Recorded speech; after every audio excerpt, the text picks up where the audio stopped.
fans, I think, can sense it right now. To go, inbound to Weatherspoon with one. Weatherspoon puts up the three. It's no good! The Liberty Flames are still dancing. Fan the Flames to the biggest victory in school history. Georgia to inbound, gets it to AC. Deep three, pull up. He baked it in! He baked it in! Shot at the buzzer. Good! It's good! It's good! It's one more! Larry Blair reverse layup up and in, and he's fouled. Man, you talk about degree of difficulty. With two, Georgie at the buzzer. Got it! He got it! Darius McGee, a game for the ages. And Liberty wins 4 games in the Big South Tournament to take home the 2013 crown. Look at Bio Baxter Bell. 25 for Colin Porter. Holmesley, splash! Shiloh Robinson with an effort play. And Liberty keeps on coming. A huge basket by Kyle Rode. Got it! Pacheco with the 3. Liberty, put your dancing shoes on.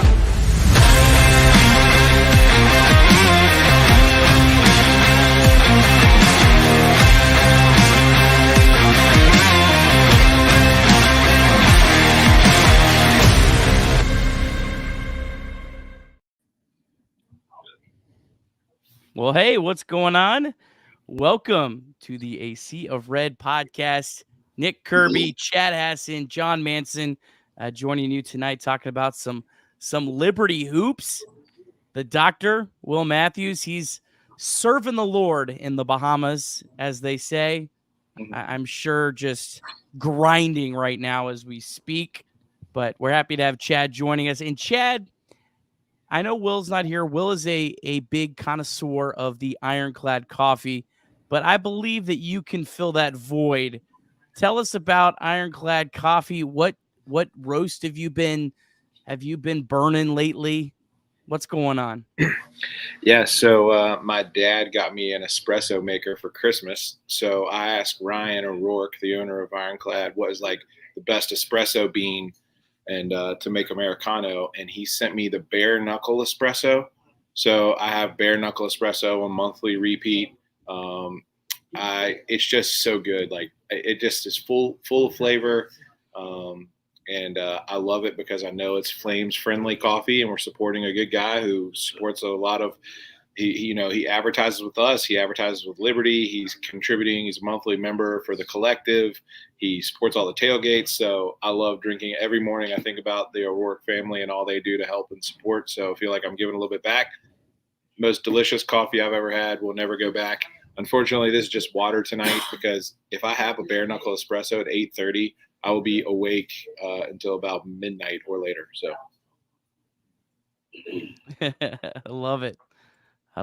Now, Chad, I got a question for you. So an Americano, for those who didn't work at Starbucks, I wish I could say that I was not among those people, but I was at once upon a time. An Americano is just water and the beans. Now, do you put anything in it, or are you a straight Americano guy? Yeah, it's like motor oil. It just comes out just like dripping real slow. Like the espresso shot's about that thick, and then you just put hot water on top, and it's just like mixing motor oil and water. And yeah, it's delicious. I've never been a flavor guy. It hurts my stomach a little bit too much, so let's go straight coffee. Well, with that hat, I feel like you do have to drink the straight black stuff, but love it. All right. Well, yeah, of course, ironcladcoffee.com. They do orders. So check out their website. You can place an order wherever you're at in the country. Flames friendly coffee. Get some shipped to you. Chad does it. Will does it. I got some beans on the way. Let's roll. Shout out to Ironclad Coffee. All right. Well, fellas, we have a bunch of basketball games to talk about. I guess, John, I should ask you, how are you doing? I'm good. Thanks for having me on, Nick. Thanks for having me on your channel. We had 3 games. The first one I don't really want to talk about too much. Jacksonville State just has Liberty's number at this point. 73-62 was the final there. One positive, it was Rode. Kyle Rode scored 17 points in this game, was 4 of 11 from 3. And it's just an ugly second half. Liberty got outscored 40-31 in the second half. The defense gave up just a lot of points to Jacksonville State.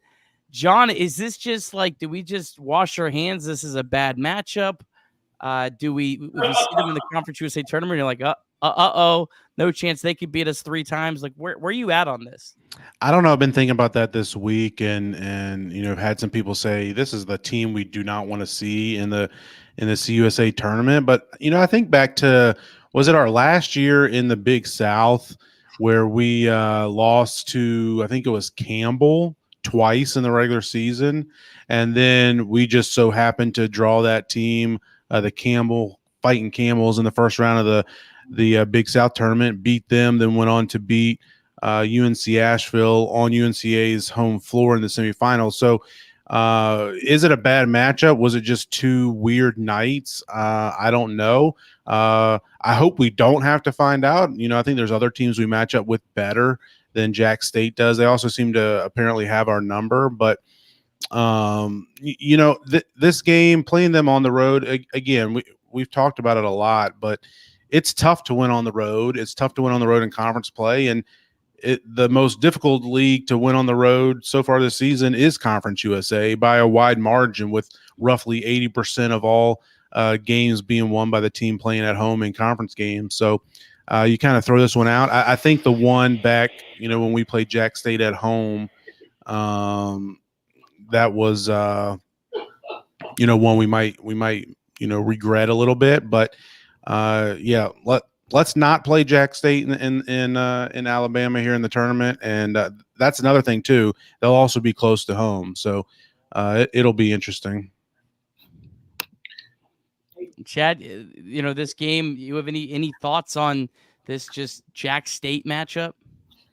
Yeah, I would just say that they, like John said, they have our number. I mean, it's the first quad 4 loss. John, can you remember any quad 4 losses we've had recently? We've had a couple here and there, and again, in the A-Sun, I mean, almost every game you play in conference is like a quad 4. So almost any loss, especially at home, is a quad 4 loss. So, that's what it was with Jack State, but they're few and far between. Yeah.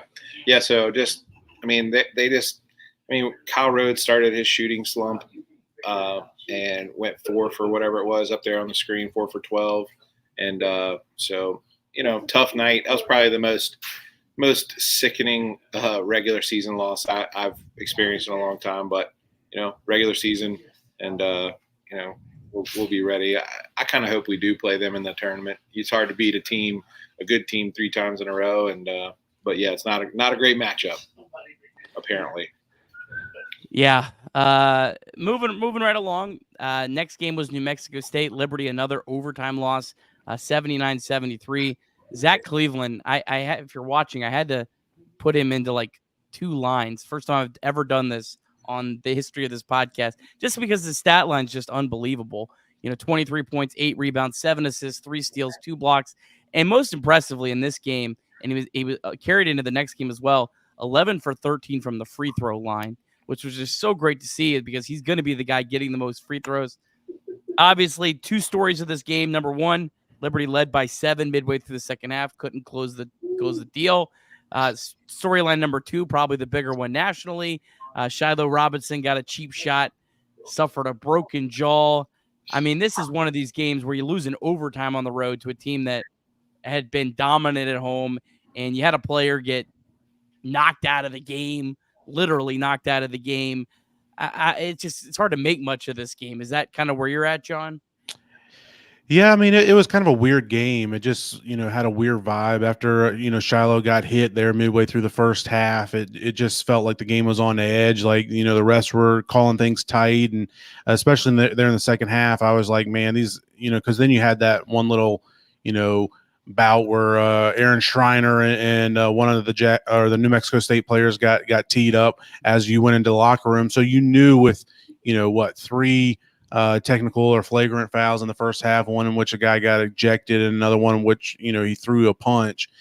They were going to call things tight. So that's what they did in the second half, and a lot of ticky-tack fouls trying to, keep things tight. And it just was one of those games that it just never felt right from Liberty's side, even though we would have a 6 to 8 point lead a lot of the game. And then, we kind of went on one of those patented cold spells. Like we have almost every game where you go 4, 5, 6 minutes without making a field goal or without scoring a point. And that came back to bite us here like it has several other times throughout the year. So, I think Zach, we could talk a lot about different things, but I think, Zach is really, we've seen him over the last couple of weeks kind of take that next step to be, he's our best player on the team. Like, Ken Palm has him rated as our best player, surpassing Kyle Rode recently. And he's really our go-to guy. Like, we give the ball to him in crucial moments when we need a bucket the most, whether it's late game situations or just when we're struggling looking for a bucket. So we run the offense through him, and it's been a lot of fun to watch his kind of growth and development, and looking to see what he continues to do. And the free throw shooting, you mentioned it, Nick, but that was huge. I mean, that was one of probably his biggest weakness that he's had most of the season. But to go 11 of 13 in this game, and then he had another strong night Saturday at UTEP. So if he can be a consistent, 70+% free throw shooter, that just takes his game to a whole nother level. Chad, what's your thoughts on this one? Was it a broken nose or a broken jaw? It was a broken nose. I think it was a broken nose, and he just got slammed in the. But obviously, not a. I was looking at that. How did Brody have 13 points, 0 for 5 3-point shooting? Brody's playing pretty good. Like is silver lining over the last 3 or 4 games. Brody has really been able to be a real offensive threat and really can make things happen out there. So, but yeah, another just tough loss. Good team.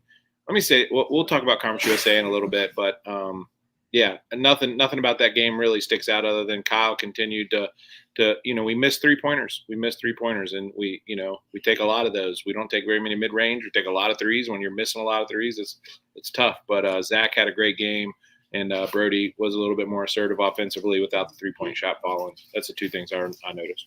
Nick, I know you want to jump into UTEP, and you can go ahead and switch the slide to that. But I wanted to touch on the Brody comment, and he played really good there. He also played really good against UTEP. I think he reached double figures there as well too, and was more aggressive and attacking the basket. And they made the story's out on him, right? Run him off the 3-point line, and he probably can't do much is what they're thinking. And he's been a lot more aggressive in attacking the paint and getting to the basket and making some nice finishes at the rim. So I've liked what I've seen out of him. I'm hoping we've seen his minutes increase some, and I think with Shiloh out right now, you might continue to see some of his minutes for Brody continue to increase. But he was a crucial part in that game.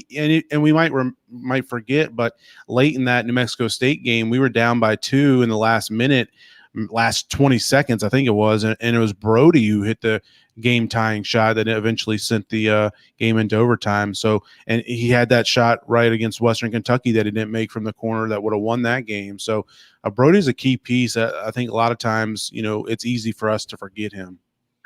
Yeah, Brody last 3 games, he scored 14, 13, and 10. He's only hit 1 3-pointer in all of the games. Wow. And so, yeah, it's really cool to see him contributing. His 3-point percentage is below 30 right now, and I don't believe for 1 second that's gonna stick.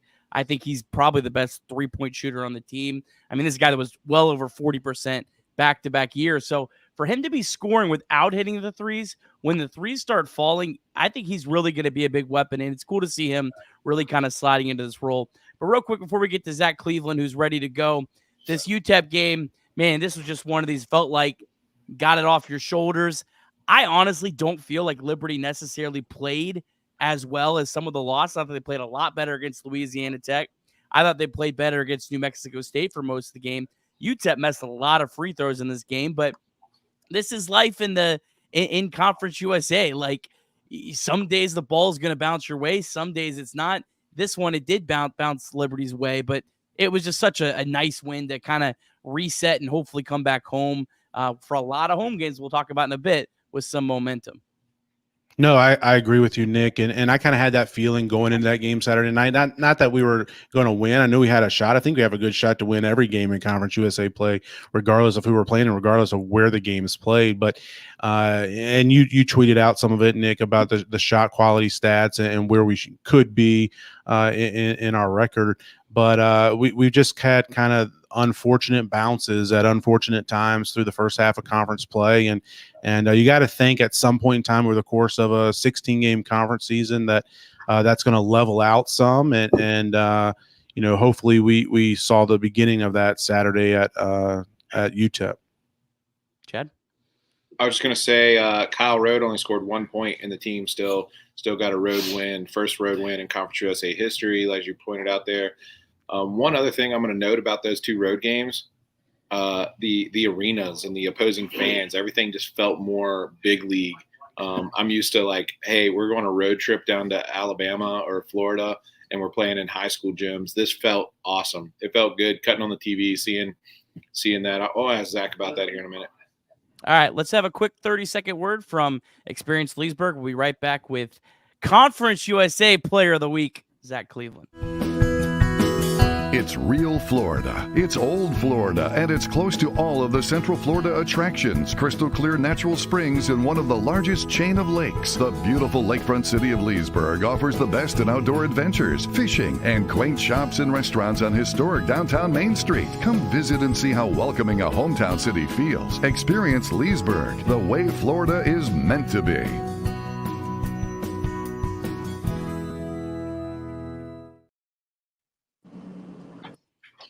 All right, we are joined now by Liberty sophomore forward Zach Cleveland, just named Conference USA Player of the Week earlier today.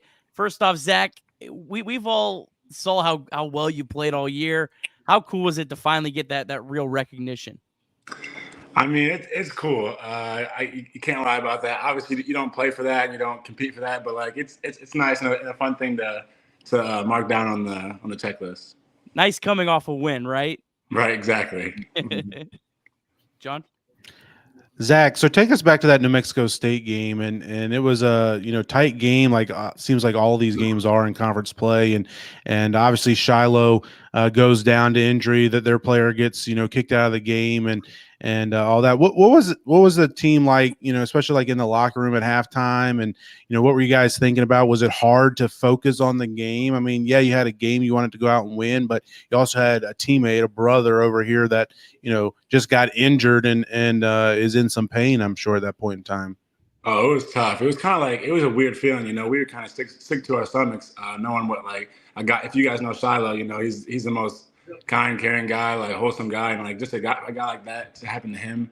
It was hard to stay focused, but like I'm proud of our guys in the way that we stayed focused, and it would have been easy to kind of get off track and like kind of that revenge factor and like do something dumb there. And so I'm really proud of our guys, like being able to focus and play the game, Yeah, Zach, what's it like coming from the ASON last year to going to Conference USA? Just got off another road trip in Conference USA, going to these different arenas. It looks big time on TV. Does it feel big time when you're traveling and you're not playing in Stetson or North Florida or any of those gyms? Now you're in like these big arenas, it feels like. Do you guys notice that as well? Definitely. I think, like you said, like those gyms like Jacksonville, those kind of like high school gyms, and then we're over here playing in the Glory Road, UTEP, a national championship arena that seat 10,000, 12,000. And so it's pretty crazy. And it just like, it adds to the environment and in the atmosphere. And it's just fun to play in. So, Zach, we saw a little bit of it last year with you taking the ball up the floor, but that's really become like a massive part of Liberty's offense. I'm kind of curious, how did that kind of come about? Was this something like you were telling Coach, hey, I can do this? Was this something they were talking to you about? Were you watching Mayo Baxter Bell film? How did this all work? I guess it kind of all started when like you see there's a lot of good defenders, a lot of guards that are quick, and so if Colin and Caden have to handle the ball all the time, like it's a hassle, and it's taxing to take the ball up against full court pressure all game. And so when there's like a center on me and like they don't pressure as much, so it's easier to take the ball up the court. And so it kind of started off as a pressure release and kind of gone from there, It's funny, Zach. I think I talked to your high school coach shortly after you committed to Liberty, and that I always remember that conversation. The only thing he wanted to talk about was he's such a good passer. He's such a good passer. He's a great passer. And I'm sitting here thinking, this is a 6'7" forward coming from Illinois. I mean, I'm sure he's a decent passer, but I'm not sure we're going to see that so much on the court. But no, it's really. I mean, it seems like a lot of nights you're flirting with a triple double and things like that. But where does that come from? Being. I mean. You're 6'7" guy. A lot of times, when you're that size in high school, you just want to stay in the paint and dominate some of the smaller guys. But you're more like a point guard type skill set. Is that just growing up playing basketball, or where's that come from? Oh yeah, I give credit to my mom on that one. She put me at point guard, growing up because she was my coach, and so I'll give her credit for that one. And then, like you said, in high school, playing the post some, I think it really rounded out my game. And so it obviously helps. I won't take all the credit when you have shooters like we do with Caden, Kyle, Con, G, all them. Like it helps a lot. But yeah, I say it started back when I was younger. All right, so we've obviously watched all your games over your career at Liberty so far, and when you come across half court, I don't know if it's a look in your eye, the way you dribble the ball, but I can always tell when it's like, all right, he's going for it. He's just cocking it back and he's going for it. Doesn't matter who's in the paint, where it's at. A lot of times it ends up like being a good play. Sometimes it's just like, man, you just take on the whole world. Do you know when you cross half court, do you know in that moment you're like, yep, this is it. This is the time, like full turbo mode and just go for it? Or is it kind of like just you make that decision as you're making the play? Or is it like you feel it coming as you're crossing half court? Yeah, I'd say it usually probably comes after I pass one that I shouldn't have, because sometimes you can be a little too unselfish. If I turn the ball over, pass up a good one for a not so good one, then it's like I'm like, oh, I should have shot that. So that kind of gives me one of those like coaches like, yeah, you can go for it, Yeah. So Zach, we were talking about it a little bit earlier. There was a stat from our friends at Shot Qualities, basically saying, you guys have been unlucky. That's the easy way. I'll just say that. And I think Coach McKay's kind of alluded to. He said, look, I like the shots we're getting. We're going to continue to shoot them. And I know you're not the big 3-point shooter on the team, but how hard is it at times when shots aren't falling as a team to continue to do what coach preaches? Hey, just keep taking those shots. We will make that. It will level out. It will even out. How hard is that when you're going through some of the struggles? Yeah, I think it would be hard if you didn't have a coach like ours that believes in this. And I think a lot of coaches would doubt, and like when shots aren't going in, they try to change something up. But he sees us and sees the guys in the gym every day, and like sees the work we put in and what we practice and what we're kind of built on. And so so having a coach that believes in you fully, I'd say, like, again, I can't speak from the 3-point wise, but like being in those games, like in shooting below 20% from the 3-point line and sending it to overtime, it's like, there's nothing you can do but be confident in your team, and the doubt's very little there. So Zach, we were talking a little bit, I think, before you got on about the top 3-point shooter on the team. If we were having a game of horse or something like that, who are you picking? If you had to pick one guy on the team to win that game of horse or a 3-point shootout or whatever it would be, who's the one guy? I know you want to pick them all because they're all good shooters, Yeah. but who's the one guy you want to take? I'd probably go Brody. I'd have to go Brody. Yeah, definitely. That's what we were thinking. I think, and even back in the McKay madness or whatever, back before the season started, I think it was Brody who kind of won the team's 3-point shootout, and was a guy. But yeah, Brody's definitely a good shooter, and it's interesting. He's had so much success recently scoring without making the 3-point ball. Yeah, definitely. So you've been a part of a lot of teams, probably playing high school, middle school, AAU, and now at Liberty. From an outsider looking in, it looks like you guys are having a lot of fun and you really care a lot about each other. And there's a real bond there that's not just in word, but you can kind of see it in the way you guys play. Everybody's unselfish, so on and so forth.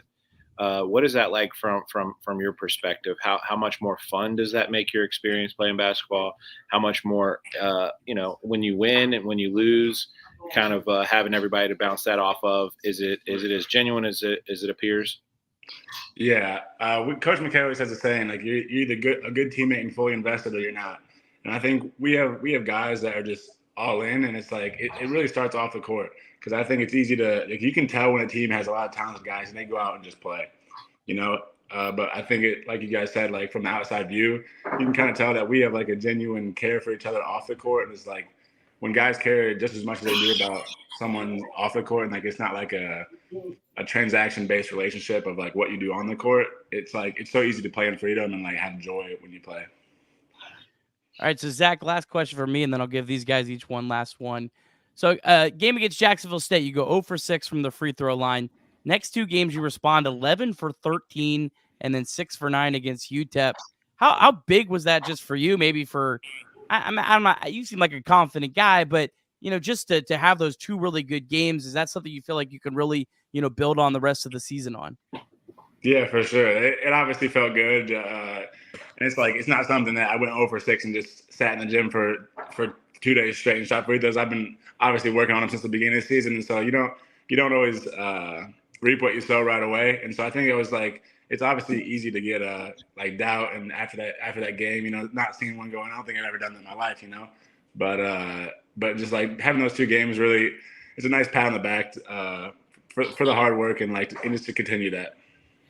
Zach, coming off that win Saturday night, now you guys got 2 straight at home, starting Thursday night against Middle Tennessee, a team that's, you know, kind of struggled a little bit trying to find their way, but they were preseason picked to win a conference alongside Liberty.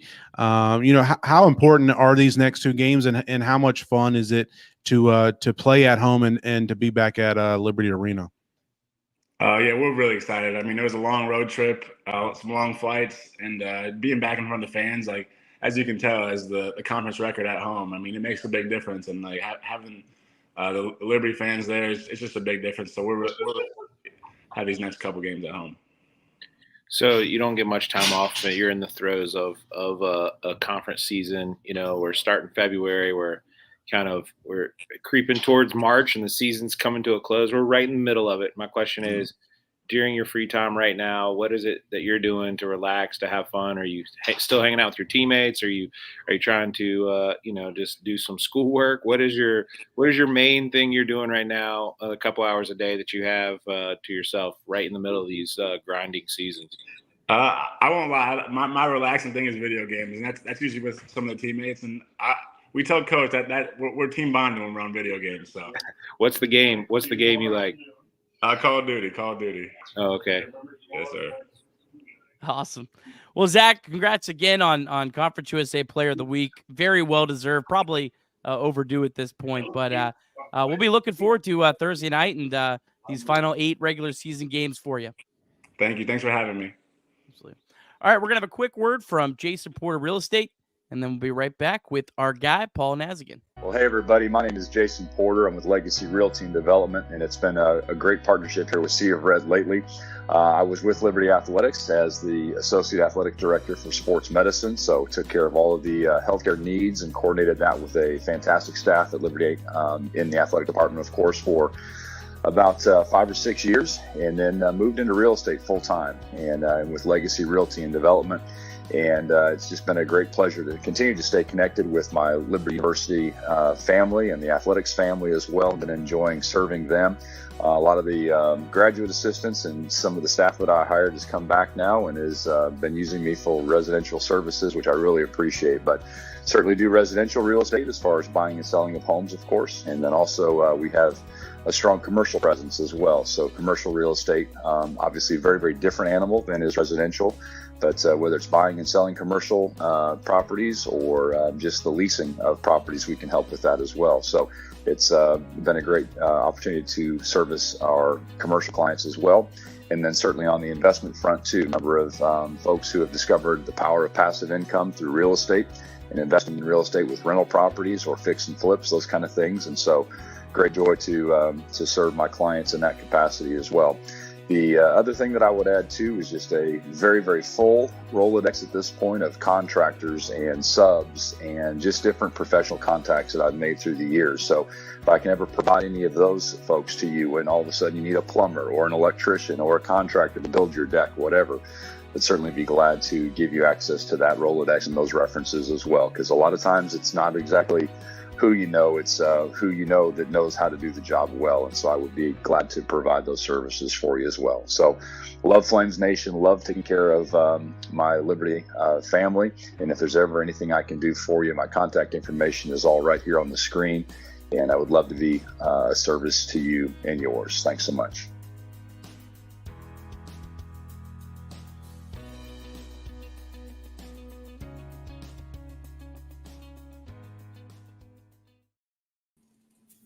All right, we're joined now by our guy, Paul Nazigan. Paul, it is so great to have you on. How you doing, my man? I'm doing great, man. How you guys doing? Thanks for having me on again. Doing good. Well, Naz, I thought we just kind of have you be a part of kind of going through some of the stuff. We got some slides, if you're cool with that. Just kind of talk through some Liberty hoops and have a good time. So let's start out kind of looking at CUSA, the standings right now. Louisiana Tech at 6-1 up front. Sam Houston State 6-2, and then it's really kind of jumbled. New Mexico State's 5-3, Western's 4-4. Then Liberty, UTEP, and Jacksonville State and FIU are all 3-5. Naz, what do you kind of make of this league so far? That it's still, up for grabs for the most part. I mean, obviously, we've seen Louisiana Tech and certainly they're, making their mark and they're legit. I think they're the team to beat, but, they're not unbeatable. And you sit there, I look down your list there and it's like, I don't know if it's like you guys, I just have flashbacks of all those games. You know what I mean? Like you sit there and you go, LA Tech went to overtime. And then Sam Houston, well, we beat them. Western Kentucky had a shot at the buzzer to win.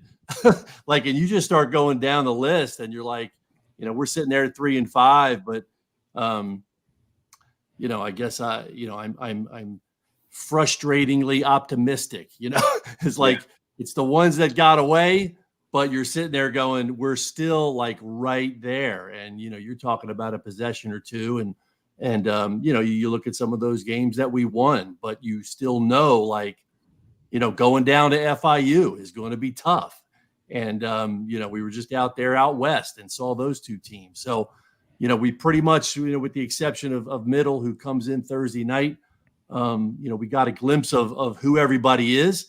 And while there's some really good teams and we know how they're tough to play, every one of them, I still sit there and go, man, you're on the cusp of, you could beat anybody. I still believe that. So, that's kind of my thoughts originally. We're halfway through conference, 3-5, got 8 games to go. So, man, a lot of movement could still happen in that lineup there.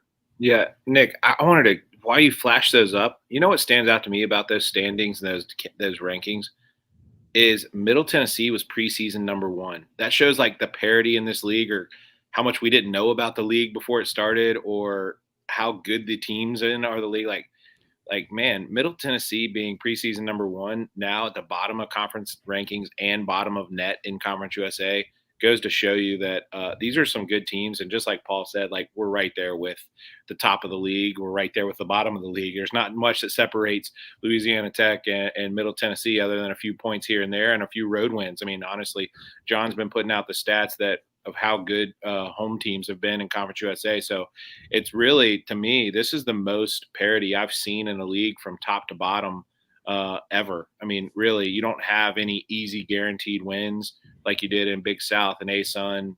This is every night. Like you said, we got to go to FIU, but also we play Louisiana Tech, the number 1 team in the league, on Saturday, and we beat them already, and I feel like we can beat them again. So there's really no, hey, this should go our way. It's every night's a coin flip, and I kind of love that. Even though the coin flips haven't gone our way, it's added a lot of interesting basketball and a lot of fun to watch and keep up with. So it just stood out to me when you flash those two up. Middle Tennessee was preseason number 1, and here we are, and they could still win the tournament. I fully believe that. Yeah, I think parity is a good word. I mean, you look up and down the scoreboard every single week, every single night in Conference USA games, and every game comes down, it seems like, to the last 4 minutes of the game. That final media timeout, and game could be decided by 2 points, 5 points, in overtime. We've obviously had our share of those, but that's just how this conference is. It's so many teams are jumbled up together, so close together in terms of talent and skill and coaches, or they're all coach well. And a lot of times it seems like that home court advantage is really what can determine it a lot of times. Most nights, that's what it's been the case so far. So, and I agree with you, Naz. I think, seeing what Liberty did against Louisiana Tech, having the shot to win at the end of the game in regulation didn't go down, but then goes into overtime, close loss on the road, like I said.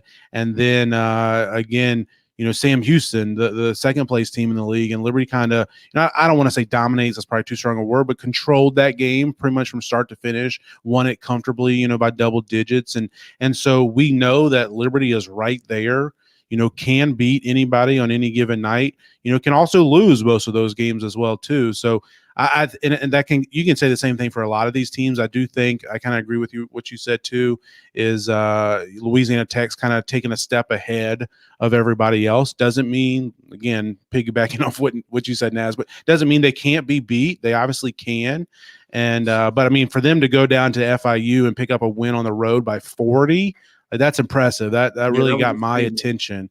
Yeah, that was a statement win, and it feels like they're. We'll see what happens Saturday. They got two tough games this week. They play Western Wednesday or Thursday, and then they're at Liberty obviously on Saturday. So it'll be interesting if they can somehow get out of that.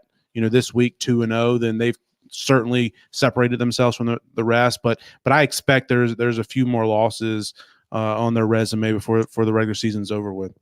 Yeah, and there's been a lot of talk about the home and aways and all that. And not to look too far ahead, but you got the conference tournament at a neutral site, and that's going to be real interesting. So, I think, it's 8 games, and there's going to be some movement. There may be a whole bunch of teams kind of jumbled up in the middle there when you get to tournament time. So that may not be the biggest deal. Obviously, you got to stay out of that play-in game because I think it's just too hard to make a run, over 4 games instead of 3. But I think it's going to come down to not so much record, but, get what seed you get and the matchup of who you get, and then maybe trying to stay out of that, out of the bracket with Louisiana Tech. But, and you put Liberty on a neutral site, playing their best basketball. And, again, my money's on Liberty. So. Naz, it's kind of interesting that, there's been all this talk about how, Conference USA is such a big leap, and, maybe Liberty's, not the size and athleticism, hasn't been up to par. But when you look at the games, the only team that's really like flat out beat Liberty is the team that came with them from the ASUN. So do you think there's you think maybe some of that athleticism and size is overstated, or do you think it's fair? Where are you kind of at on that? There's a lot of factors to it, obviously. Certainly, it's a big jump in difficulty as far as the conference goes.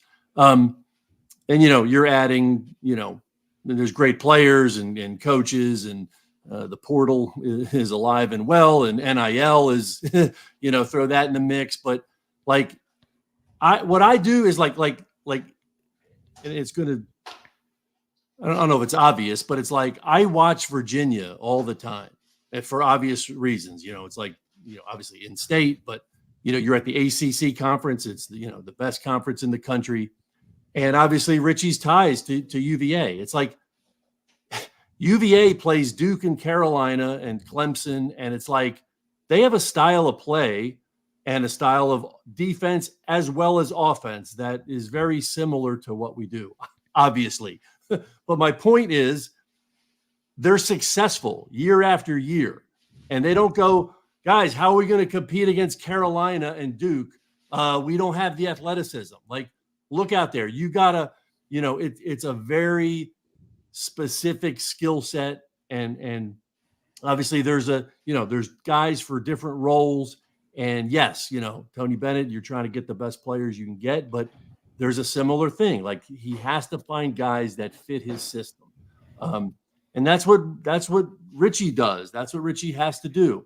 And again, we've all been here. We've all followed the success That wasn't just because we were playing in the Big South or ASUN. Like, there's a recipe for success of that tough defense and having, shooters on the perimeter. And like, does that system have some weaknesses? Yeah, everyone does. There is no perfect system. And so coaches, they come up, they learn what they want to do, they get their head job, and everybody's got a little different philosophy and tweaks on what they want. But, so what I think is, yes, there's some adjustment going on. Players individually, adjusting to that level of competition and us as a team. But, coach knows what he's doing. And I believe we'll start. I guess what I'm saying is, like, I don't foresee us having to change what we do and how we do it. Will there be some different personnel? Yeah. And some guys that, will continue like you always do. You try to go get better players every year. But that's what I do a lot. I see Virginia's success. They're right there knocking on the door at the top of the ACC. And I see so many similarities. So, yeah, Nick, again, that's probably a long answer to, yeah, there's some adjustments, but, again, I believe in what he's doing and the way, the track that Liberty's on. Yeah, that Virginia comp's, really good. And Nazi, you brought that up because they just demolished Miami tonight, and they've had some really impressive ones. I think they've won 7 in a row right now. But earlier in the year, they got absolutely, like, they lost by 22 to a pretty bad Notre Dame team. They got destroyed by NC State and Memphis and Wisconsin. They looked really bad. But I think that what you're talking about, like their system sometimes, especially when you got new players, their system can maybe take a little bit longer to learn and develop. So no, I like that Virginia comp. Let's go ahead, Chad. Sorry. Yeah, Naz. So Conference USA. So you got Net, BPI, and KenPom. And if you average the three, those are the big ranking systems. If you average the three, ASUN is 26th best conference in the country right now. If you take that, Conference USA floats between 11 and 13, 14. Mm-hmm. So it's like a significant jump, not in just talent, but coaching and everything. So maybe there is a year or two of lag here, of just like, not lag, but taking time to get our system developed to the right way. Because McKay is making tweaks to, yes, it's going to be tough defense. Yes, it's going to be perimeter shooting, but I'm sure there are tweaks that he has to make to compete in this type of level. I did have a question for you, Naz. So I have a pinned tweet on my profile here from 2 years ago of you on the podcast that basically says it's not just the success, but to all of us alumni, former players like yourself, former coaches, everybody, it's not just the success, it's the manner in which they're doing it and how they represent the school, how they represent us, how they represent everything it is that Liberty stands for and the mission and all of that.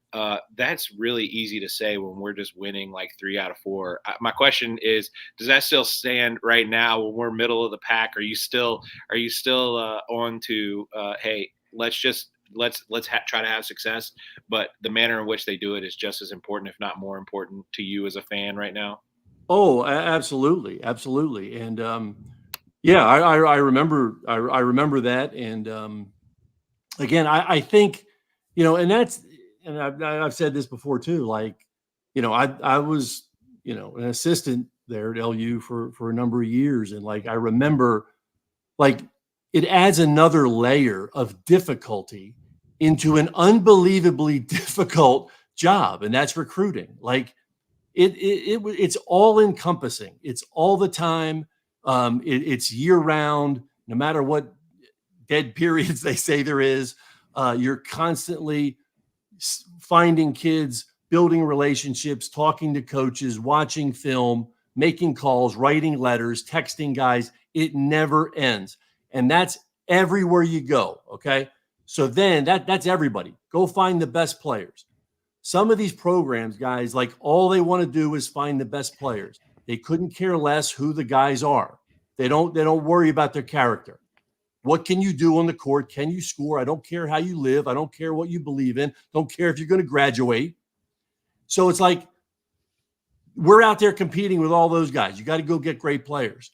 Then, add another layer of you're going to come into a system that not everybody wants to play in or can play in. And again, I believe in the system. It's a proven winning system that Coach McKay has. But it's not for everybody. So there's another layer of difficulty. And then you have another one on top of that. And the only other example, is like some of the military academies. It's like you got to have a person that wants to go to a military academy. But you take the last layer of finding guys that are true to their faith, that want to be at liberty in a Christian environment, right? So how narrow is it getting? Like, it's tough. I my hat is off to Coach McKay and Coach Jones, Coach Johnson, and Coach Pierre. Like, it's unbelievably hard, and the job that they're doing. Like, and it's not an excuse. Like, they got to keep pounding the pavement and finding those guys, because you're right, Chad. Like, it's going to the competition is tough, and the league is tougher, and we want to win like everybody else. So but that's the job, and they're happy to do it, and they're great at doing it. But it's hard, and we have layers that not everybody has to deal with. So I can't say enough about those guys, and knowing kind of what it takes to get guys and have them sign on the line, and then now you throw in NIL. That's another thing. Like, you guys watch the broadcast, and they bring up all the schools, right? And I just started noticing this, like they bring up UTEP, and it's like founded 1893, and then it's like, and then you're seeing all these schools that have been around for 100 years. Okay, like, do you think there's some oil money down in UTEP? Like, some of these guys that are just these old guys now that, like, I'm that's a real commitment and I know the university will Ian and the staff will get to it, but like, that NIL is really just it's crazy, and it's the territory you gotta play. But like, we're battling some of these schools. It's not just competition level. And Chad, you mentioned like facilities. We always have better facilities than everybody. I mean, we still have just fabulous, gorgeous facilities. But yeah, you're going into some of these other arenas that they're selling it to the guys they're recruiting, and campuses and things. So it's like that's tougher too. Yeah. And so NIL is a real deal. And man, it's just so many factors. But hey, when it all kicks off, it's the guys on the court that got to do the job. And we got some tough ones that are real gritty right now. Yeah, for all you recruits watching this, we do have a lot of great things to offer at Liberty as well. And it is a great place to play basketball. So, I knew that it still meant the same to you. It's just the point is, hey, whether we're winning or we're having a season like we are right now, where we're winning, we're right in the thick of things. It's easy to make those compliments and things when things are going well. So I appreciate you pushing that message. Continue. Yeah, you're right. And you asked Zach, just a few minutes ago. It's like you hear firsthand what it means to those guys. Like, I'm telling you guys, there's teams that they could win and they get on the bus and guys don't like each other. They go to other ends of the bus and they don't want to be around each other. And I don't like this guy. And I mean, you have guys that genuinely, it's genuine. They love each other. They're for each other. If you get more minutes than me, I'm not worried about it. It's team first. They hang out outside of the game together. And that's real. And that's stuff that carries on after these guys are long gone. This weekend they're doing February 10. They're doing the 30-year reunion of the 94 team, which I was a part of. And it's like, man, we got a huge group coming back of guys that are still together. And it's like, the basketball stuff was fun, but it's like the stuff now with our families and kids, and like, there's a bond there. And the bond is first in Christ and as Christian brothers, and then as basketball players and Liberty University students. So that stuff lasts, and it's nice to hear that the guys are. It's a great thing to be a part of aside from the game, Chad. Well, if I ever win the lottery, I'm buying a Daniel Bacho for Coach McKay. So you can assure me of that. All right, let's talk about this game that Naj will be on the call on Thursday. I'm assuming you've probably done a little bit of light research so far. Probably still have some to go.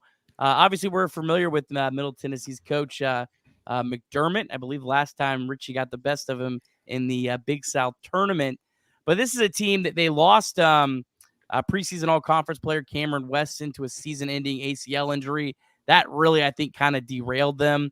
If you kind of look through their game logs, they have just been mixing and matching lineups. It feels like McDevitt's probably trying to find anything right now that will stick. They did just roll off 2 pretty impressive wins, though, over Jack State and FIU, their first 2 CUSA wins. Not a good offensive team to date. One of the worst three-point shooting teams in the country at 28%. Pretty decent defensive team, though, as McDevitt's teams have been in the past. But Naz, when I see a team that's 28% three-point shooting, I'm like, oh boy, water finds its level, right? Yeah.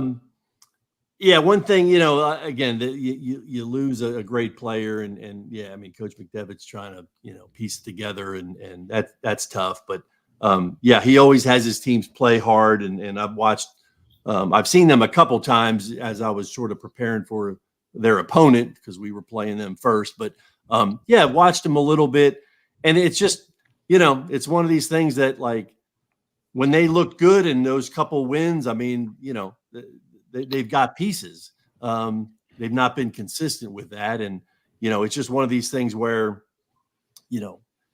I just hope, like, we're coming back home. I expect, the shooting hasn't been great from 3, but we kind of saw the first road trip, and then when Liberty got back home for the FIU and Sam Houston 2-game swing, I mean, we shot it really well. Back home, the arena should be rocking. I just think we need to kind of jump on them and not give them life, not let them hang around and think, hey, we might be able to get a road win in here. But again, like, the thing that maybe gives us encouragement that you can kind of be in the pack and not feel out of it. Well, that's how they feel. You know what I mean? You better realize, like, they're coming in going, hey, record doesn't matter. All we got to do is start playing well and toward the end of the season. So they're grabbing at anything they can grab to kind of find some motivation. And, they're going to come in and battle and fight. So, again, I think you can't look to Saturday. You got to really just focus on Thursday night and come out and just really jump on them. Yeah, it's a good point about not looking ahead to Saturday, because it would be very, very easy to do, in this spot. Chad and John, I'll get your thoughts on this matchup here in just a second, but just a couple notes on some of the players to watch. Elias King was also a preseason CUSA Player of the Year. Now, they had like 8 or 9, so it's not like a 5 team. So it's a little bit expanded, but he really struggled early in the year. Probably Weston going down probably hurt that. But he did score 23 points in their back-to-back wins, shot 9 for 17 from 3 in those games. And he's 6'8", so he's a tough matchup as a guy that could shoot the 3. And then they got this guy, Justin Porter, who 6'1", sophomore guard, averaging almost 20 points a game in Conference USA play. So he's really taken off. They got a big guy, Jared Coleman-Jones, originally played at Northwestern, really good rebounder, passer, can block shots, so he'll be tough down low. And then this wild card, this guy, Jalen Jordan, was hardly playing at all, but in the last game, scored 22 points, 6 for 10 from 3, literally out of nowhere. Like, he had been playing sparingly minutes and then just had this big game. But Chad, let's start with you.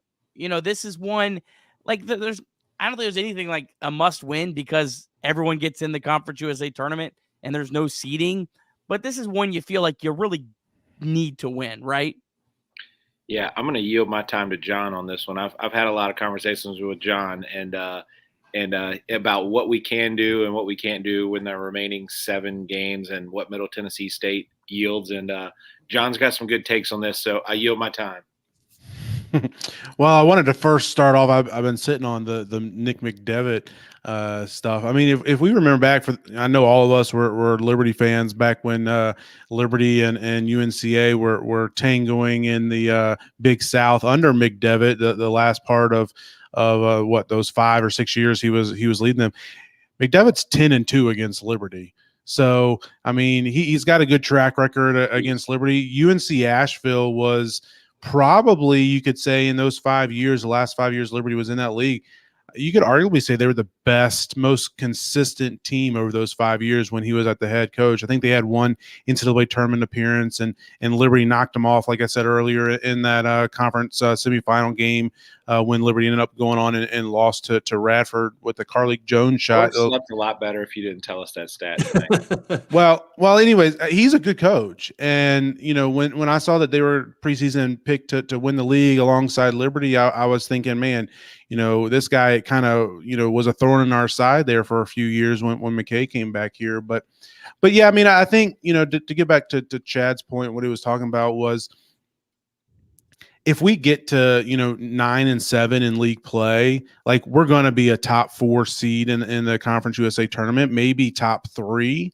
I think Louisiana Tech's probably a pretty safe bet to be the 1.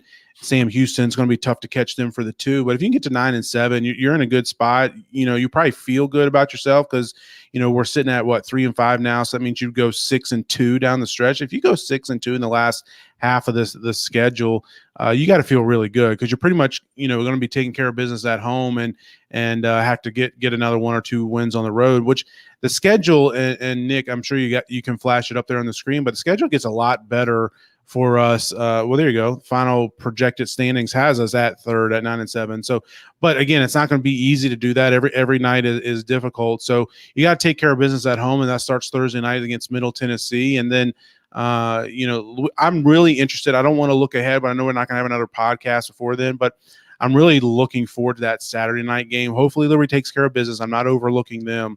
But I'm really looking forward to see how Liberty goes up against Louisiana Tech on our home floor, because like we've talked about throughout the show, is they've kind of separated themselves as the class of the conference right now.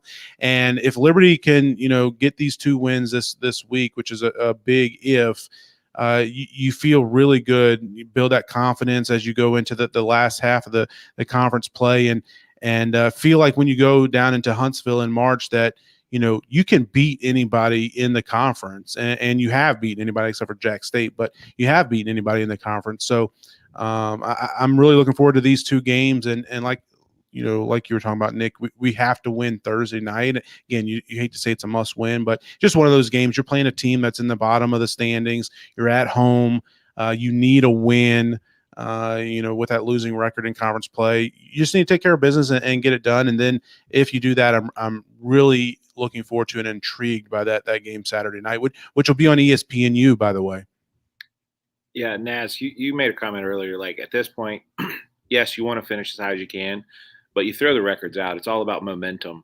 And this is one that, like, okay, if we take care of business Thursday night, it feels like we're on track. It feels like momentum's on our side. If we slip up, it's like, all right, we still haven't found ourselves yet. We still aren't playing our best basketball. So in terms of like record, yeah, getting to that 3rd seed. But in the end, if you're 3-6 in the standings, it doesn't really matter. I mean, there's matchups. We want to stay away from Louisiana Tech. We want to stay away from Jack State, in my opinion, too. But in the end, if you're 3-6 in that bracket, really doesn't matter. So throw the records out. This one is a must win from a momentum standpoint, in my opinion, just to say, hey, look, we've overcome the hump. We just won on the road with Kyle scoring 1 point. We're not shooting well from the 3 right now. We will have regression to the mean there. For momentum, if we can get back on track, especially knowing that we can take care of business at home, I think Liberty Arena is going to be popping on Thursday night. There's a lot of anticipation. There's only 4 more home games, John? How many more home games we got? Not many. 5 more home games. So we only have no postseason play in Liberty Arena, so we got 5 more opportunities to watch this team play in the Liberty Arena. So I think it's going to be popping. Hopefully we get that momentum. But yeah, I think you throw the records out to some extent, and from that standpoint, it's a must win. You talk about the sorry, Naz, we'll let you jump in here in a second. I just wanted to say real quickly, you said talk about the momentum. You win Thursday night and going into that game Saturday against Louisiana Tech, winning 2 straight, going up against a team like Louisiana Tech, first place in the conference. Liberty Arena will really be rocking on Saturday night for that game on ESPNU. Go ahead, Naz. Yeah, I was just going to say, just to kind of keep that thought going, like, it's fun for us to talk about and look ahead and make projections, but for the team, it's almost kind of freeing because you don't. There's so many people log jammed in there. You don't know where you're going to end up. You can't. it's almost like the NFL when in week 9 they're projecting who could play who, and here's the scenarios to make the playoffs. It's like you can't follow it. So for the guys, I think that's kind of good. Like, it's too confusing and there's too many games. Just worry about Thursday night, and not, hey, if we lose, we're going to match up with this team. And so for them, I think it's good. You just, and again, that's always sort of been Coach McKay's theme is the next game, go 1-0. And I think that really is kind of helping them at this point now. It's really all they can do, all they need to do is be ready just to kind of take the court Thursday night, breathing fire, and just, really put it on somebody. And I just really hope we shoot well at home. We really should. That's a thing. Like, and, you mentioned, the other night, Kyle has 1 point, he's in foul trouble, and that kind of throws you off, and he can never really get going. But you look back at all these games, there's kind of like one thing that kind of jumps out, a couple of those nights it's just been, not good from 3. Other nights it's, free throws that could have made the difference. And it's like just that one, and that, that's the goal. So it's like, you got to play 40 minutes. And so it's like, we're still not quite playing a complete game. And yet look where we are. We're on the fringe of everything. So there's still room for improvement, but we start putting kind of like what we've seen in past years, those games were just game after game. We're sort of, doing it on both ends. And then I think, talk about that momentum going into March. I think that's, still within reach, and we're working toward it. Add on there is, this is also exciting as a fan. I mean, I remember in most years at this point in the season, we're like, all right, we have to go 6-1 to finish the season, and it's like to get this matchup or to avoid this person. Right now, it's just like, all right, John just said we can lose 2 or 3 more games, and we're still kind of where we want to be. And so it's kind of like takes that pressure off too of like, all right, let's just come out and get the momentum going, play our best basketball, not like, hey, let's not go have a slip up at Stetson, And it also just kind of piggyback off that, Chad. It's it's kind of freeing, I think, for me as a fan. I hope it is for the guys as a team that, in the ASUN, it felt like, if you lost the game, you're thinking, oh man, how do we lose to Jacksonville or Stetson or whoever it was? But it's not the case in Conference USA. These teams are, legit good teams, and losing to them, you don't feel so bad. You don't want to lose them, obviously, but you don't feel like it was an upset or a bad loss. That Louisiana Tech game on the road is now a quad 1 game after they've won a few games in a row. So that was a quad 1. Them on Saturday night, if they stay in the top 75, I think there were 70 in net this morning. If they stay in the top 75, that's a quad 2 game at home. So it wasn't very frequent, if ever, that we had a quad 1 or even a quad 2 game in conference play. And we'll get a few. I think Western Kentucky's another one. I think might be a quad 2 when we played there. But yeah, there's a few games like that on the schedule, and it's just different in Conference USA. It's a lot more fun, a lot more freeing. You don't feel like just losing a game or 2 here and there is that big of a deal. And it's fun. It's a fun conference to follow. You win that one game, you go from being dead last in the standings to, you're tied for 5th, and you're right there. I have a question for you, Nick, unless you're ready to move on. I have a hard-hitting question for you. I'm just here for the party, man. Hey, we've talked a lot about team camaraderie, and we've seen it in the stat sheet where it's like 26 out of 27 baskets were assisted on. That's unbelievable. Okay.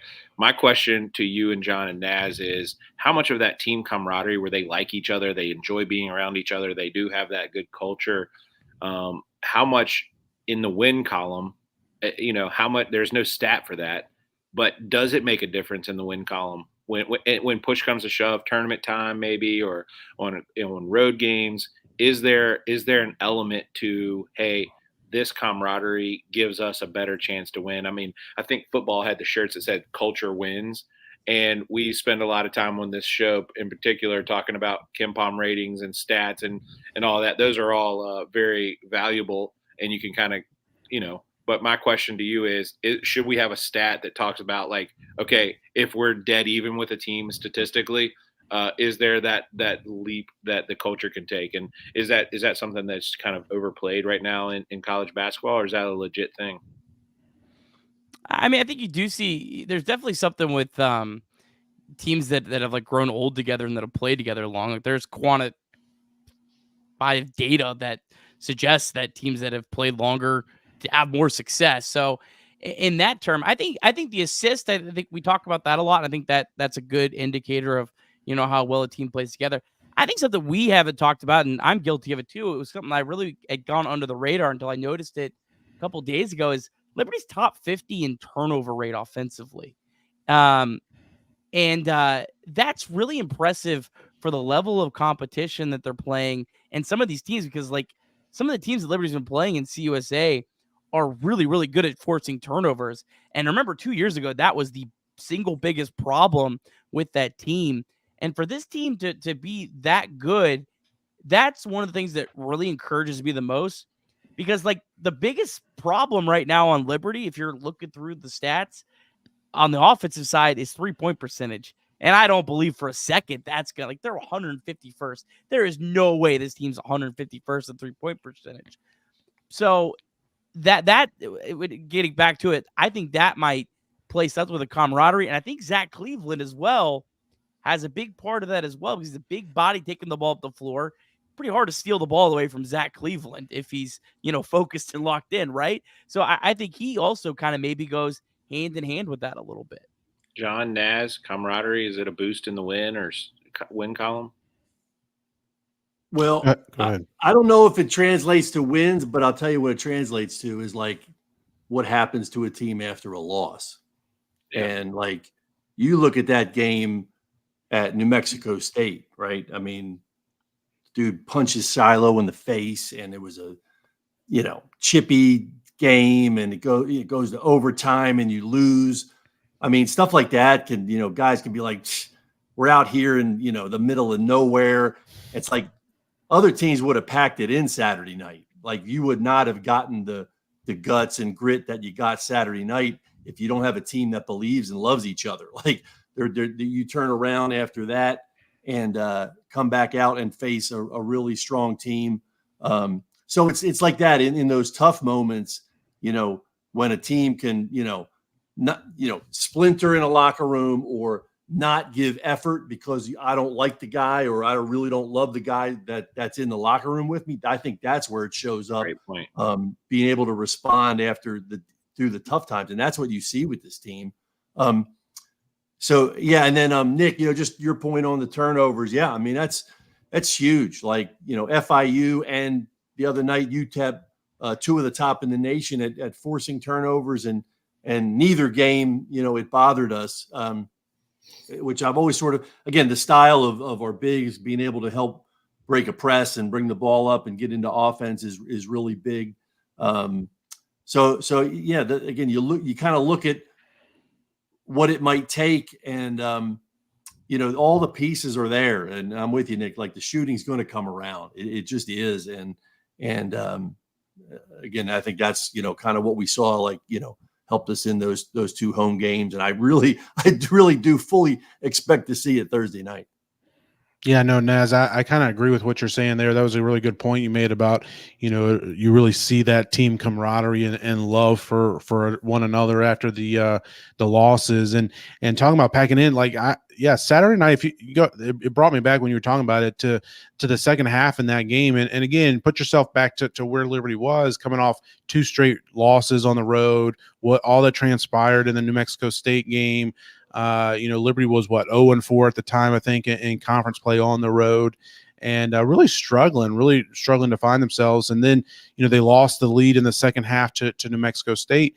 Well, they were leading a lot of the way against UTEP, and UTEP made a run there in the second half and went up, 5-6 points there, with like 6 minutes left. And that would have been an easy place for Liberty just to pack it in and be like, well, it's just not our night again. We'll try to get it back on Thursday when we're back in Liberty Arena, but that's not what happened. Liberty responded with, I think, like a 7-0 run to take the lead and didn't look back from there, and were able to pick up that win. So that shows a lot about this team and just their resolve, their will to win, their lack of just packing it in, or just that tough mental makeup that they have. And that's really what Coach McKay has kind of instilled in these guys as a program leader. Yeah, I mean those games, have all the feel and makings of that's what you're going to see in the tournament. Like, it's like every possession, and you just can't let somebody get 6-8 points ahead of you. Like, you got to reel them back in, and it's and win or lose, and we've been on both sides of it. Like, guys are banking those experiences, and we've seen a couple early. Maybe we were a little frantic, late in a possession or late game. That's gotten better, and like, you just have to go through some of that, and you hope you're on the winning side, but even if not, those experiences, you can see guys understanding it more, feeling more comfortable in those games where, like, every possession goes back and forth, and again, you turn on the TV to other games. You guys do like I do, and Saturday you're watching. I mean, they're all the great ones are like that. The crowd is into it, and you just feel like you just need a stop or a score, and every game feels like a tournament game. It's great. It's where you want to be, and I think the guys are learning through that and getting better each time. Naz, I wanted to ask you real quick. We got one last section I want to go through, and really appreciate your time, Naz. As always, you're the best. A lot of fun. It felt like in recent years, Liberty has. It doesn't feel like it. They didn't play a lot of close games in conference play, and it almost felt like maybe it hurt them a little bit. Like that Bellarmine game. I go back to that, and I don't know about the Kennesaw game. I don't know if that just happened, but I feel like maybe playing all these close games is going to make them a little bit more comfortable in a tournament where you're bound to play close games, even a lot of times when you're a heavy favorite. And I don't think Liberty's necessarily going to be a heavy favorite this time around, but do you feel like it hurt them in the past, like playing one or two close games in conference play almost all year? It certainly gave me, cause for concern. And again, I think most of those we came out ahead, and I don't think the Kennesaw State was because of lack of being in a tough game. We saw that go down to the wire, and we all know how we feel about that. But but there is something to that, of like going through it, and I agree. Like, I think it is something. You hear that with guys playoffs and other sports. The veterans. Talk to the younger players about, until you experience it, and try to get the guys ready, because it is different. How the game's played, how the game is refereed, being able to keep your head when they're letting it be more physical and things like that. So I think it was a thing where maybe it was competition level, maybe it was Darius McGee, but like, we sort of had the answer, and now it's not quite as easy. There's not as much margin there. So I think games like this that are, we've had a couple overtime games already in conference, and some close ones, and a couple others where we really felt kind of in command. So they're seeing a whole kind of smattering of how different games can go, and you bank all those experiences away, and guys are growing up, and I think they're doing well. Not just players. I think the coaches too have more confidence in the plays they're calling and things like that. I remember when things got tight in Kennesaw last year, it was, everybody in the gym knew where the ball was going.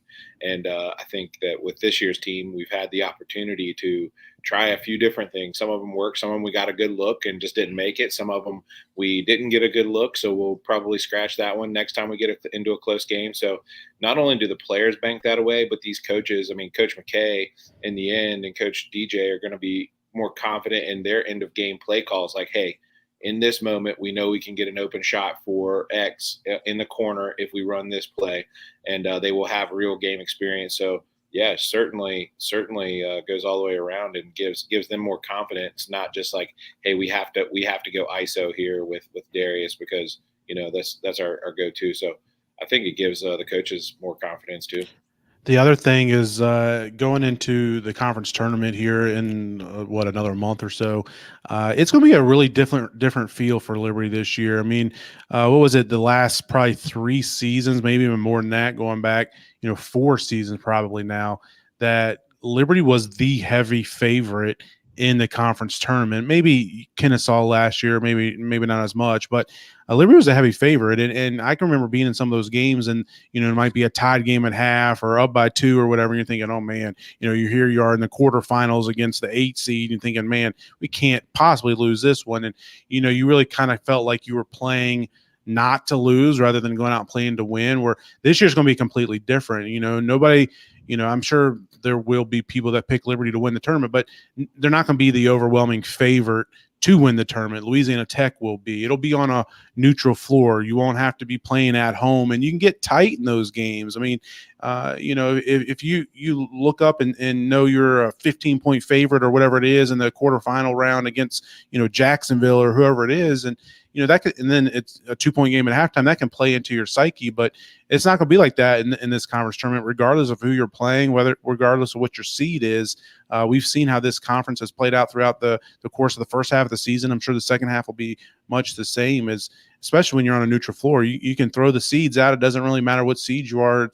It's going to be a nail biter all the way to the end, and it'll be a really different feeling as a Liberty fan. And I'm sure the players and coaches will be different for them too. Great point. All right, let's run through kind of the rest of the schedule. Take a quick look at the Conference USA tournament, and then we'll wrap it up for the night. So obviously we talked about Middle Tennessee and then Louisiana Tech. One quick note on the Louisiana Tech game. Got this from my guy Bill Smith earlier today. Liberty SID had reached out to him about tiebreakers. One thing that is important about this Louisiana Tech game, and hopefully I don't butcher this because it's very complicated, but the tiebreakers are your traditional head-to-head is your first tiebreaker, okay? And even if you're in a 3-way tiebreaker, it's your record against each of those 2 teams. The next tiebreaker is your record against the number 1 team in the conference, and then it works its way down if it's tied. So we all expect Louisiana Tech to be the top dog in the conference at the end of the year. So if Liberty knocks off Louisiana Tech, they would be one of the few teams to have a win over Louisiana Tech, hence probably going to win a lot of tiebreakers. So just an added layer into that game. But looking at the rest of the schedule, I think it stands out 5 home games, 3 road games. John's, said it a million times about how the disparity home and road in this conference has been insanity. And then you look at the road games. Now, we might feel differently if things don't go great on Thursday night, but you look at the road games, and 2 of the road games are against 2 of the worst teams in the conference by any metric you look at, in FIU and Middle Tennessee. Now, obviously, you have to take care of business. You have to win. But the schedule, I don't think enough people maybe realize how favorable, at least on paper, this schedule is for Liberty down the stretch to, move themselves up in the conference and, more importantly, in my opinion, build some momentum going into the tournament, some confidence. Love it. Yeah, it's momentum. I mean, it's momentum, but it is favorable. On paper, it's favorable. Like you said, you got to take care of business. But just looking at this, I mean, even you get Louisiana Tech, the hardest game there on remaining is 48% chance to win according to KenPom. That's at home. And then you got Sam Houston on the road, a team we've already beat. So that's the one that stands out to me as a tough one. But yeah, very favorable. Got to take care of business. But I think we can really get some momentum headed into the tournament with these remaining however many games, 8 games. It is interesting how the schedule kind of broke down, and it felt like it going through it. But then when I look at the next 2 games, I'm like, man, well, those are tough too. But then, when you kind of step back and say, okay, we've played the first 8 games, we got 8 more to go. It's like, man, we went through the gauntlet the first 8 games in the conference play. And not that the next 8 are going to be easy. They're not. I mean, it starts with Middle on Thursday. We could easily lose that game. They could easily beat us, right? But it does feel like, yeah, you got 5 of the 8 at home, and your road games are not against Louisiana Tech, Western Kentucky, some of the top teams in the league. So it does seem more favorable. But again, that's all on paper, and we know, 6 or 7 or maybe all 8 of these games are going to come down to the final few minutes of the game, and you got to make plays, you got to make shots, and that's what it comes down to most nights.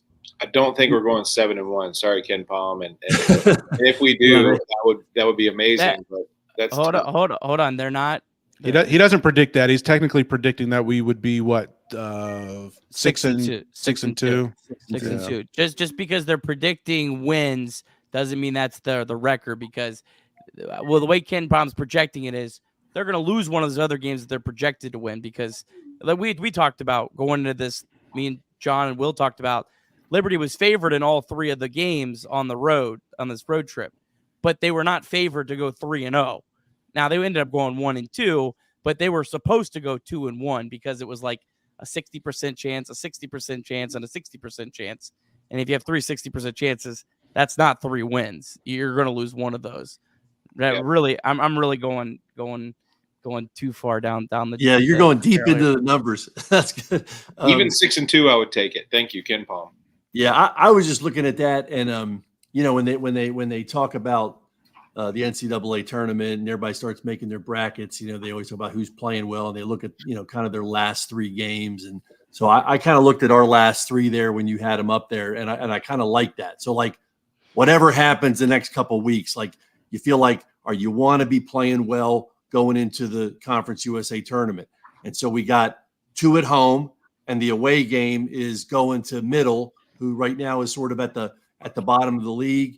And, it's UTEP and Western. So it's like, I kind of like, whatever, we want to be playing well and win and all that. But I think that those last 3 set us up for, hey, whatever happens, we could probably build some momentum and feel like we're going into the Conference USA tournament, with some good momentum and a real shot. All right. Last thing, the Conference USA tournament, speaking of it. So you want real blind optimism here. All right. So Naz said earlier, really the most important thing, and Naz is spot on this. The most important thing is don't get in the 8-9 matchup. Really, anywhere else you're okay. Now, obviously, I would really strongly not like be in the 4 and 5. I'd love to be on the complete other side of Louisiana Tech, but avoiding that 8-9 game is really the most important thing. Where does Ken Palm project FIU in Middle right now? They only project them to get to 5 wins. So if Liberty gets to 7 wins, which is 4 and 4, that's 2 wins better than the last 2 teams are projected. Pretty much at that point, you go 4 and 4, you're a lock at avoiding that. Realistically, you could even go 3 and 5 and avoid that. So that's why I really, what happens in the games and how Liberty's progressing is, in my opinion, going to be more important than the wins and losses. And I know that might be a loser mentality to some people, but it's really the truth in my opinion, because the only thing that matters is how you play in these 3 games in the tournament. Naz, what's your thoughts on if you're like the 5 seed going into the last week and you're like, man, we kind of should lose this game to fall to the 6th? Is that like such a weird spot to be in? No. It's like, right, you can look at all this stuff and try to think where you might be the best, but like I was just talking about it. So like, they're going to honor the 94 team. We go into the 94 Big South tournament as the 4 seed. And, we had to play the 5, which was Charleston Southern. Really tough game. I mean, the 4-5, you just sort of never know. It's so close. And then we had to play Towson State in the semis. They were the number 1 team. We had never beaten Towson State before in the history of the program. So it's like, I'm telling you, you get to tournament time and you can look at numbers, but you guys remember, last year, it's like that semi-final game is like, and the quarter, like every game is tough, and you got new life, and the number 1 seed can get tight, and so it'll be fun to see how it plays out. But we're 1-0 against Louisiana Tech. We are 0-2 against Jacksonville State. I'm with Jacob Webb in the comments. I would rather avoid Jacksonville State at this point, because we've proven that we can beat Louisiana Tech. We have not beat Jacksonville. Chad, we lost the Louisiana Tech game. He must have missed that one. It was close. It went to overtime. Chad counts overtime as wins. Yeah. Yes. I wish it did in the win-loss column, right? Yeah. But I'm still avoiding Jacksonville State. The projections and see, but when you get there, we know it'll be exciting. Yeah. Yeah, I mean, I'd rather not play Jacksonville State, but I think, being like Nick said, I'm with him. I want to be on the opposite side of the bracket of Louisiana Tech. I mean, again, I think we could beat anybody and lose to just about anybody in the league as well, too. They're so close together, but Louisiana Tech has consistently proven throughout the entire conference season, really throughout the entire season, that they're the best team in Conference USA. And I just don't want to, let's play them in the championship game if we both make it that far, and let a Western beat them in the semifinals or something like that. I am really looking forward to a neutral site tournament. I know it's not great for the regular season, and it takes a lot of the reward away from winning a regular season, this, that, and the other. But as a fan, going to a neutral site where the women and men are playing at the same time, watching 4 games a day starting March 13th all the way through March 15th. It's going to be 4 games a day. I mean, actually, 4 games a day for 3 days straight. And I cannot wait for that. It's going to be a lot of fun to watch. It's going to be a lot of fun as a fan, and should be a great tournament. I mean, we talk about the parity in this league, and literally any team could win on any night. And Naz, you're talking about 4 or 5 seed. It's a toss up. Man, the 2-7 seed in this tournament is going to be a toss up. I mean, Sam Houston and Jacksonville State, like we just said, we don't want to play Jacksonville State. So, it's really anybody could win any game. And there's 6 teams probably in this league that I wouldn't be shocked if they're cutting down the nets on that Saturday night.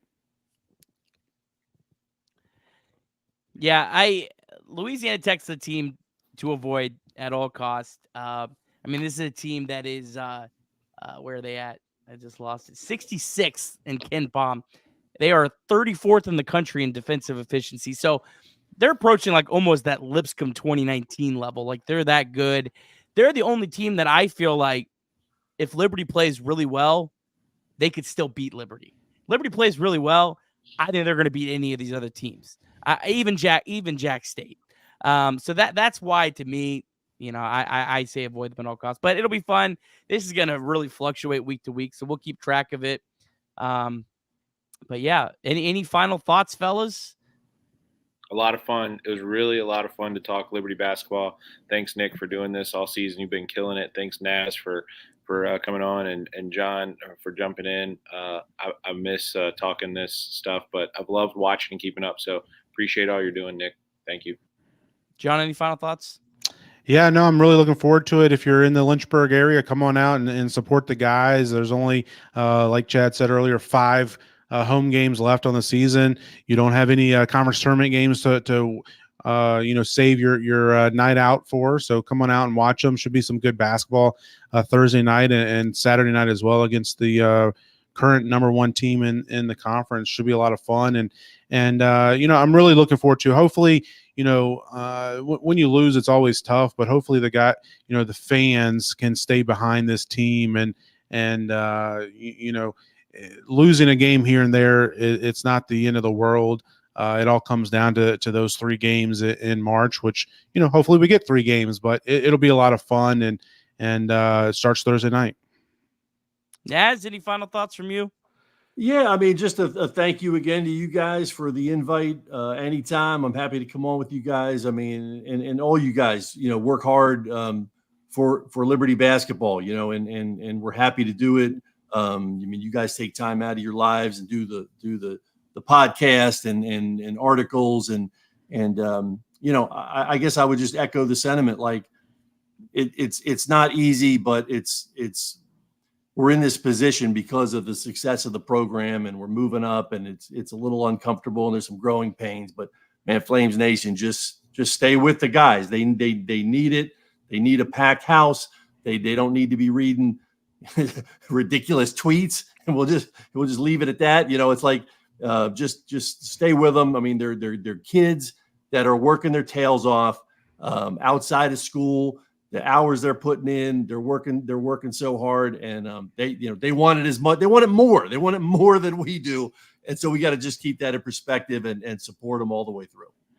Yeah, and I know you said final thoughts, Nick, but 6 more points in opportune times, and we're sitting here at 6-2 right now. So we could have gotten that WKU game, then obviously 2 games went to overtime. So they're right there. So let's stay right there with them throughout the stretch run. Yeah, and we've talked about it all episode long, but they're easy to do that for. They're easy guys to root for. They're fun guys to be like when we're losing. Imagine if this team wasn't easy to pull for in terms of like guys that we liked and cared like off the court. So it makes it that much easier. Better to lose close games in January and February than in March. I'll leave it at that. Naz, you're the best. Thanks so much for coming on. Love all the work you do. Can't wait to hear you on the call on Thursday night. Thanks everyone for tuning in. Like this on YouTube. Subscribe to A Sea of Red. They're so close to 1,000. That's a huge milestone on YouTube. So subscribe to A Sea of Red. Read all John's articles at seaofred.com, and then 5-star review on the podcast if you're listening there. Have a great night, everyone. Go Flames.